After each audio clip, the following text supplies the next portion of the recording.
25 March 1971 সনে আমি আমার নিজ এলাকায় ইটনায় ছিলাম। ওই দিন আমি ইটনার মাঠে ট্রেনিং শেষ করে 3 কিলোমিটার দূরে আমার নিজের গ্রাম জয়সিদ্ধিতে ছিলাম রাত্রে। আচ্ছা। এবং সেই রাত্রে যে ঘটনা ঘটেছে আমি তার কোনো প্রত্যক্ষ সাক্ষী নই, বা আমি সেই রাত্রে জানতেও পারিনি যে বাংলাদেশের ঢাকাতে এই ঘটনা ঘটছে।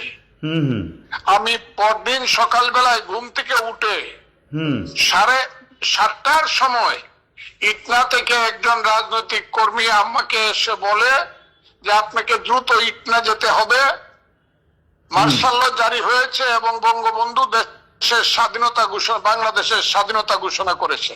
আচ্ছা। আমি খবর পাওয়ার সঙ্গে সঙ্গে ইটনা প্রপারে গেলাম, ইটনা সদরে 3 মাইল দূরে। এবং সেইখানে যাওয়ার পরে হাজার হাজার মানুষ সমবেত হলো। তখন সকাল 8:30 26শে মার্চ। আচ্ছা। সেই সময় আমাকে ওয়্যারলেস অপারেটর অত্যন্ত গোপনে একটি চিঠি পাঠালেন, চিঠি দিলেন। সেই চিঠিতে আমি দেখলাম পাকিস্তানি হানাদার বাহিনী বাংলাদেশের ইপিআর পুলিশ সহ হাজার হাজার জনতাকে হত্যা করেছে এবং সেই হত্যার বিরুদ্ধে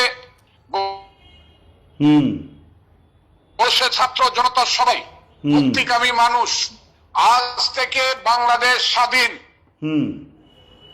হ্যাঁ, এই স্বাধীন বাংলাদেশে আপনারা হানাদার বাহিনীর বিরুদ্ধে যুদ্ধে ঝাঁপিয়ে পড়ুন।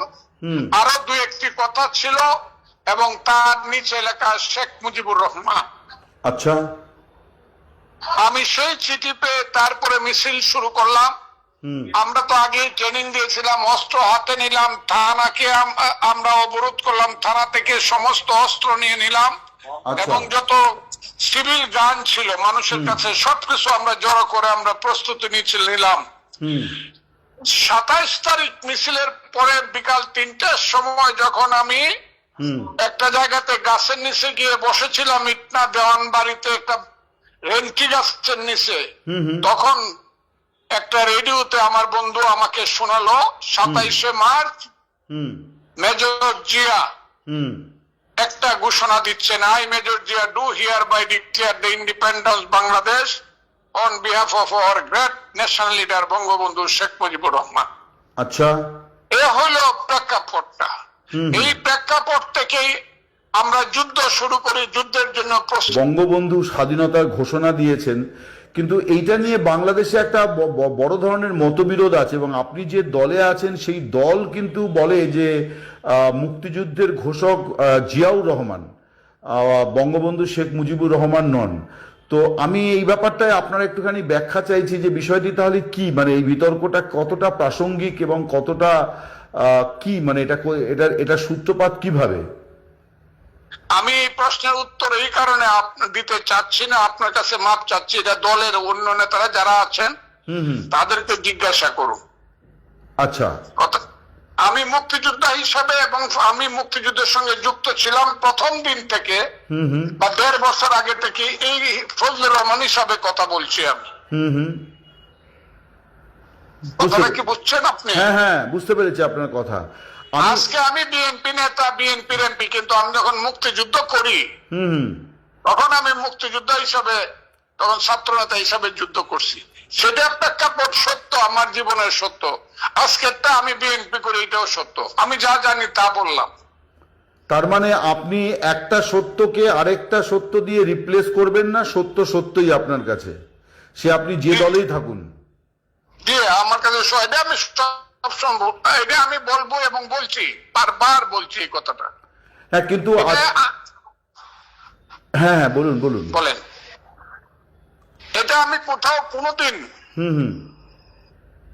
এটাকে আমি গোপন করব না, তাহলে আমার নিজের সঙ্গে প্রতারণা করে। আমি এটা বুঝি যে আমি সকালবেলা 26 তারিখ সকালবেলা 8:30টার সময়, এটা আমার বইয়ে লিখছি, বক্তৃতায় বলছি, বিএনপি করতে এসে বলছি, দেশ নেত্রী বেগম খালেদা জিয়ার সামনেও বক্তৃতা করি। নমস্কার, আমাদের সঙ্গে এই মুহূর্তে টেলিফোনে সংযুক্ত আছেন বাংলাদেশের কিশোরগঞ্জ থেকে সেখানকার স্থানীয় সাংসদ, বিএনপির নেতা এবং বিএনপির সাংসদ ফজলুর রহমান। ফজলুর রহমানের আরো অনেক বড় পরিচয়, তিনি একজন বীর মুক্তিযোদ্ধা, বাংলাদেশের মুক্তিযুদ্ধে তার এক বিরাট অবদান। তো আজকে আমরা তাকে সংযুক্ত করেছি মূলত মুক্তিযুদ্ধ সংক্রান্ত একটি বিষয়ে আলোচনার জন্য। আপনারা সকলেই জানেন যে 25শে মার্চ বাংলাদেশের মানে ইতিহাসে এক কলঙ্কময় দিন। অপারেশন সার্চলাইটের নামে যে রাতে একটা অন্ধকার নামিয়ে এনেছিল পাকিস্তানি সেনাবাহিনী, এক গণহত্যা শুরু হয়েছিল ঢাকা শহরে, এবং পরবর্তীকালে 9 মাস ধরে বাংলাদেশে, পূর্ব পাকিস্তানে এবং বাংলাদেশে যেভাবে গণহত্যা হয়েছিল। তো সেই প্রসঙ্গে আমরা এই মানে মুক্তিযোদ্ধার সঙ্গে কথা বলবো। মিস্টার ফজলুর রহমান, আপনাকে দ্য ওয়ালে অনেক স্বাগত জানাই। আমি জানি ব্যক্তিগতভাবে যে আপনি অত্যন্ত ব্যস্ত মানুষ, তো তার মধ্যে আপনি যে সময় দিয়েছেন আমাদেরকে, এই জন্য আমি আপনাকে কৃতজ্ঞতা জানাই। আমি একটু আপনার মুখ থেকে শুনতে চাই যে ওই রাতটি, অর্থাৎ 1971-এর 25 মার্চ, আপনি তখন কোথায় ছিলেন এবং আপনাদের কি পরিস্থিতির মধ্যে ছিলেন এবং পরবর্তী দিনগুলি কিভাবে আপনাদের কাটলো? আপনাকে অসংখ্য ধন্যবাদ। 25শে মার্চ 1971 সনে আমি আমার নিজ এলাকায় ইটনায় ছিলাম। ওই দিন আমি ইটনার মাঠে ট্রেনিং শেষ করে 3 কিলোমিটার দূরে আমার নিজের গ্রাম জয়সিদ্ধিতে ছিলাম রাত্রে। আচ্ছা। এবং সেই রাত্রে যে ঘটনা ঘটেছে আমি তার কোনো প্রত্যক্ষ সাক্ষী নই, বা আমি সেই রাত্রে জানতেও পারিনি যে বাংলাদেশের ঢাকাতে এই ঘটনা ঘটছে। আমি পরদিন সকালবেলায় ঘুম থেকে উঠে 7:30টার সময় ইটনা থেকে একজন রাজনৈতিক কর্মী আমাকে এসে বলে যে আপনাকে দ্রুত ইটনা যেতে হবে, মার্শাল ল জারি হয়েছে এবং বঙ্গবন্ধু দেশের স্বাধীনতা ঘোষণা, বাংলাদেশের স্বাধীনতা ঘোষণা করেছে। আচ্ছা। আমি এই খবর পাওয়ার সঙ্গে সঙ্গে ইটনা প্রপারে গেলাম, ইটনা সদরে 3 মাইল দূরে। এবং সেইখানে যাওয়ার পরে হাজার হাজার মানুষ সমবেত হলো। তখন সকাল 8:30 26শে মার্চ। আচ্ছা। সেই সময় আমাকে ওয়্যারলেস অপারেটর অত্যন্ত গোপনে একটি চিঠি পাঠালেন, চিঠি দিলেন। সেই চিঠিতে আমি দেখলাম পাকিস্তানি হানাদার বাহিনী বাংলাদেশের ইপিআর পুলিশ সহ হাজার হাজার জনতাকে হত্যা করেছে এবং সেই হত্যার বিরুদ্ধে বসে ছাত্র জনতার সবাই, মুক্তিকামী মানুষ। আজ থেকে বাংলাদেশ স্বাধীন। হ্যাঁ, এই স্বাধীন বাংলাদেশে আপনারা হানাদার বাহিনীর বিরুদ্ধে যুদ্ধে ঝাঁপিয়ে পড়ুন। আরো 2-1টি কথা ছিল এবং তার নিচে লেখা শেখ মুজিবুর রহমান। আচ্ছা।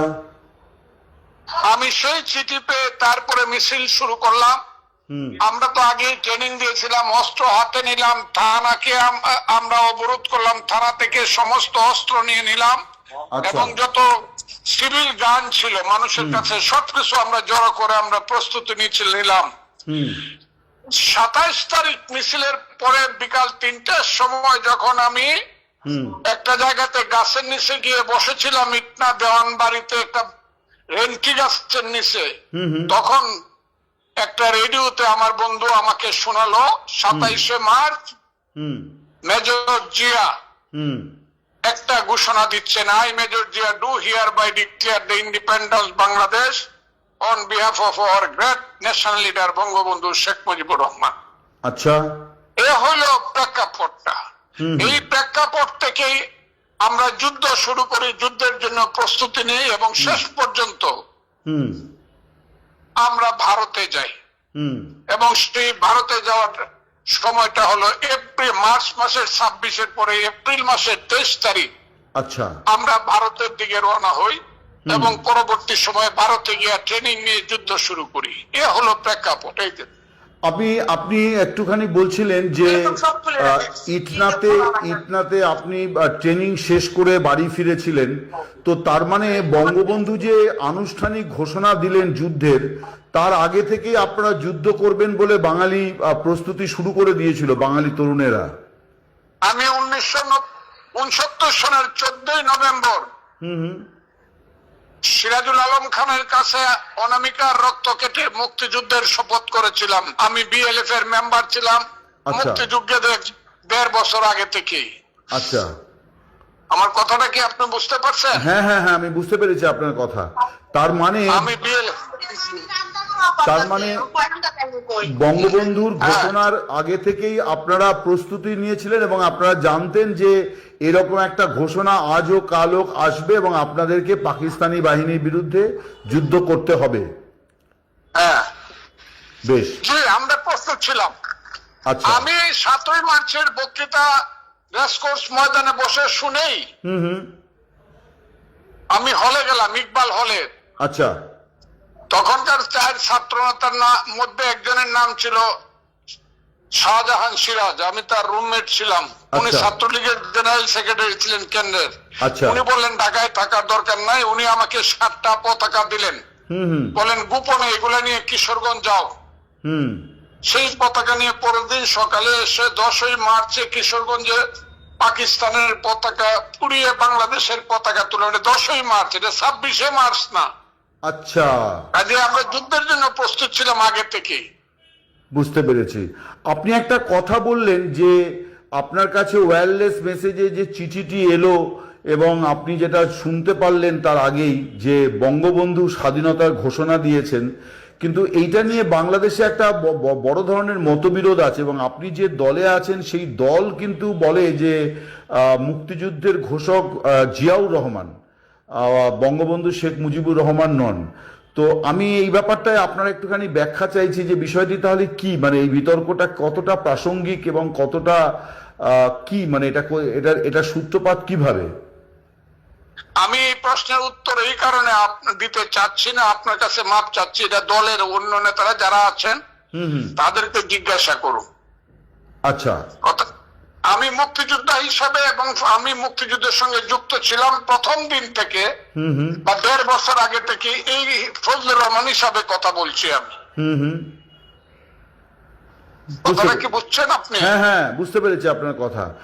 আজকে আমি বিএনপি নেতা, বিএনপির এমপি, কিন্তু আমি যখন মুক্তিযুদ্ধ করি তখন আমি মুক্তিযোদ্ধা হিসাবে, তখন ছাত্র নেতা হিসাবে যুদ্ধ করছি। সেটা প্রেক্ষাপট সত্য, আমার জীবনের সত্য। আজকেরটা আমি বিএনপি করি, এটাও সত্য। আমি যা জানি তা বললাম। তার মানে আপনি একটা সত্যকে আরেকটা সত্য দিয়ে রিপ্লেস করবেন না, সত্য সত্যই আপনার কাছে, সে আপনি যে দলেই থাকুন। জি, আমার কাছে এটা আমি সব সম্ভব, এটা আমি বলবো এবং বলছি, বারবার বলছি এই কথাটা। হ্যাঁ, কিন্তু হ্যাঁ হ্যাঁ, বলুন বলুন বলেন। এটা আমি কোথাও কোনোদিন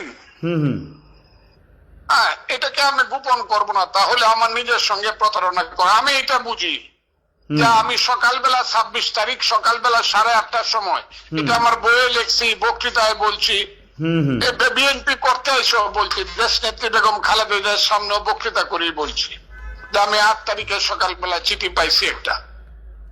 26 তারিখে সকালবেলা 8:30 একটা চিঠি পাইছি। তার মানে স্বাধীনতা, কিন্তু এর জন্য বিএনপি থেকে আপনার উপরে কখনো কোনো কিছু হয়নি, মানে মানে আপনি কোনো দলে কোনো প্রশ্নের মুখে পড়েননি, বরং জামাত সম্পর্কে কিছু মন্তব্যের জন্য আপনি শোকজ হয়েছিলেন। জি। তো আমি একটুখানি জানতে চাইছি যে মার্কিন কংগ্রেসে একজন প্রতিনিধি, তিনি বাংলাদেশের মুক্তিযুদ্ধে পাক বাহিনীর গণহত্যার এই বিষয়টা নিয়ে তিনি একটি প্রস্তাব এনেছেন এবং নিন্দা প্রস্তাব করেছেন যে এই ঘটনা নিন্দা করা হোক এবং এই গণহত্যার একটি আন্তর্জাতিক স্বীকৃতি পাওয়া উচিত। তার কারণ পৃথিবীতে এই ধরনের আরও অনেক দেশ, তাদের যে গণহত্যা সেখানে সংগঠিত হয়েছে সেগুলির আন্তর্জাতিক স্বীকৃতি আছে, কিন্তু দুর্ভাগ্যজনকভাবে 30 লক্ষ বাঙালি এবং প্রায় 2-2.5 লক্ষ মা বোনের সম্ভ্রমের বিনিময়ে এবং 30 লক্ষ বাঙালি শহীদ হওয়ার ঘটনায় যে মুক্তিযুদ্ধ, যে স্বাধীনতা, সেই সেটাকে দমন করার জন্য যে গণহত্যা, তার কিন্তু কোনো আন্তর্জাতিক স্বীকৃতি নেই। তো এই বিষয়টিকে আপনি কিভাবে দেখছেন? এটা দেখছি এইভাবে যে একজন মার্কিন কংগ্রেসম্যান এই ব্যাপারটা তুলতে হবে 55 বছর পরে স্বাধীনতার মুক্তিযুদ্ধের, এটা আমার জন্য লজ্জাজনক মনে হচ্ছে। আচ্ছা, এটা তো দিবালুকের মতো সত্য যে পাকিস্তানিরা গণহত্যাকারী এবং এই দেশে তারা গণহত্যা চালিয়েছে। এটা দিবালুকের মতো, এটা তো প্রথম দিন প্রতিষ্ঠিত হওয়ার কথা ছিল। ঠিক। এটা মার্কিন সিনেটে প্রস্তাব করতে হবে কেন? আপনার কি মনে হয় যে বাংলাদেশে এত বছর যারা সরকার পরিচালনা করেছে এটা তাদেরও একটা ত্রুটি ছিল, সব দলগুলিরও একটা ত্রুটি ছিল যে এটা নিয়ে আন্তর্জাতিক স্তরে সেইভাবে উদ্যোগ নেওয়া হয়নি? আমি কথাটাকে এইভাবে আমি বলবো না, আমি বলবো প্রত্যেকেই যার যার মতো করে মুক্তিযুদ্ধের পটভূমিকে বিশ্লেষণ করতে চেয়েছে এবং এই কারণেই আজকের এই অবস্থার সৃষ্টি হয়েছে। কিন্তু আজকের বাংলাদেশে আমরা আবার এটাও দেখতে পাচ্ছি যে জয় বাংলা বলা প্রায় নিষিদ্ধ হয়ে গেছে, বঙ্গবন্ধুর মূর্তি ভাঙা হয়েছে, তার বাড়ি মানে ধূলিসাৎ হয়েছে। এই ঘটনাগুলোও কিন্তু পাশাপাশিভাবে ঘটছে, অর্থাৎ মুক্তিযুদ্ধ বিরোধী একটি তৎপরতাও কিন্তু বাংলাদেশে প্রবলভাবে সক্রিয়। আপনি একজন মুক্তিযোদ্ধা হিসেবে এই বিষয়গুলোকে কিভাবে দেখছেন? এবং এখন তো আপনি সাংসদ হয়েছেন, ফলে বাংলাদেশ সংসদেও আপনার এই নিয়ে অনেক কথা বলারও নিশ্চয়ই অবকাশ আসবে। আমি একটুখানি আজকের বাংলাদেশের এই পরিস্থিতিটা সম্পর্কে জানতে চাই, কারণ এটা স্বাধীনতার মাস, এই মাসেই আপনাদের স্বাধীনতা ঘোষণা হয়েছিল। আমি এই কথাগুলোর এইভাবে আমি উত্তরটা দিতে চাচ্ছি না এখন। আমি যেটা বলি এটা সংসদেই বলবো, আপনি শুনতে পারবেন, আগে সংসদে আমি বলিনি এই আচ্ছা, কথা। কিন্তু আপনি তো জয় বাংলা কথাটা বলেন, আমি যতদূর যা মানে বুঝি আর কি, যে ওটা তো মুক্তিযুদ্ধের স্লোগান ছিল বলেই বোধহয় আপনি বলেন, তাই তো বোধহয় নাকি? এটাই জয় বাংলা মুক্তিযুদ্ধের প্রধান স্লোগান ছিল, কিন্তু এখন অনেকেই মুক্তিযুদ্ধের এই স্লোগানটা দেয় না, কারণ আওয়ামী লীগ এই স্লোগানটাকে নিজেরা তাদের স্বার্থের জন্য ক্যাশ করেছিল। এটা একটা দুর্ভাগ্যজনক ব্যাপার। আচ্ছা, এটাও আছে কিন্তু, আর কারণ জয় বাংলাটা এক সময় একটা পার্টির স্লোগান হিসাবে প্রতিষ্ঠিত হয়ে গেল, যে কারণে অন্যরা এটাকে দেয় না। কিন্তু এটাই সত্য যে মুক্তিযুদ্ধের সময় প্রধান স্লোগানই ছিল জয় বাংলা, এটাই সত্য। কিন্তু আমি জাস্ট মানে শেষ করব একটা ছোট্ট বিষয় দিয়ে, সেটা হচ্ছে যে আমরা দেখছি যে বাংলাদেশে এখন 7ই মার্চ সেটাও সরকারি উদ্যোগে পালিত হচ্ছে না, 17ই মার্চ বঙ্গবন্ধুর জন্মদিন সরকারি উদ্যোগে পালিত হচ্ছে না, এবং সরকার যে 26শে মার্চের যে কর্মসূচিগুলি ঘোষণা করেছে সেখানেও কিন্তু বঙ্গবন্ধুর কোনো উল্লেখ নেই, যদিও এখনো সরকারিভাবে তিনি দেশের মানে জাতির পিতা। এই বিষয়টিকে আপনি কিভাবে দেখছেন? আমি এইভাবে দেখছি যে মুক্তিযুদ্ধের মানে অনেক কিছু হয়ে গেছে, আরো কিছু বাকি আছে। এই বাকিটা জন্য আপনাদেরকে অপেক্ষা করতে হবে। মানে আপনি বলছেন যে আরো একটা মুক্তিযুদ্ধ বাংলাদেশের মাটিতে প্রয়োজন আছে? নিশ্চিতভাবে 71 সঠিক ছিল না ভুল ছিল, এটার ব্যাপারে একটা রাজনৈতিক একটা যুদ্ধ হবে। আমি বলছি যে সশস্ত্র হবে এটা বলছি না, কিন্তু একটা রাজনৈতিক যুদ্ধ হবে যে 71 সঠিক ছিল না ভুল ছিল। কারণ 71 এখনো তো যারা অনেক শক্তিশালী রাজনৈতিক দল, জামাত বা এনসিপি বা স্বাধীনতা বিরোধী শক্তিরা তো মানে না 71। আর 71 নিয়ে তো একটা ফয়সালা হতেই হবে, এটার জন্য আপনাদের অপেক্ষা করতে হবে। তার মানে আপনি বলছেন যে এটার একটা ফয়সালা হবে এবং সেটাও একটা মুক্তিযুদ্ধ হবে, হয়তো সেটা সশস্ত্র হবে না, কিন্তু সেটা দ্বিতীয় মুক্তিযুদ্ধ হবে। সেটা আমি এখন বলবো না, কিন্তু এটা নিয়ে একটা রাজনৈতিক যুদ্ধ হবে। আচ্ছা, এবং রাজনৈতিক সেই যুদ্ধে 71 জয়ী হবে এবং তার সেই যুদ্ধের যিনি মানে নেতৃত্ব প্রদানকারী ব্যক্তি বা আরো যারা শহীদ হয়েছেন তাদের প্রত্যেকেরই স্বীকৃতি মিলবে বলে আপনি আশা করেন? আমি শুধু আশা করি না, আমি নিশ্চিত মুক্তিযুদ্ধ জয়ী হবে, মুক্তিযুদ্ধের পক্ষে শক্তি জয়ী হবে। আপনাকে অনেক ধন্যবাদ আমাদের সঙ্গে কথা বলার জন্য। আপনি ভালো থাকুন, বাংলাদেশের মঙ্গল হোক। আপনারাও ভালো থাকুন। আপনি আমাকে আমি প্রথম কথা বললাম 2 মাসের মধ্যে আপনার সাথে, মানে এই টেলিফোনে। থ্যাংক ইউ, অনেক ধন্যবাদ আপনাকে, অনেক ধন্যবাদ আমাদের সঙ্গে কথা বলার জন্য। আমি অনেকদিন কথা বলি। হ্যাঁ, আপনি ভালো থাকুন। বাংলা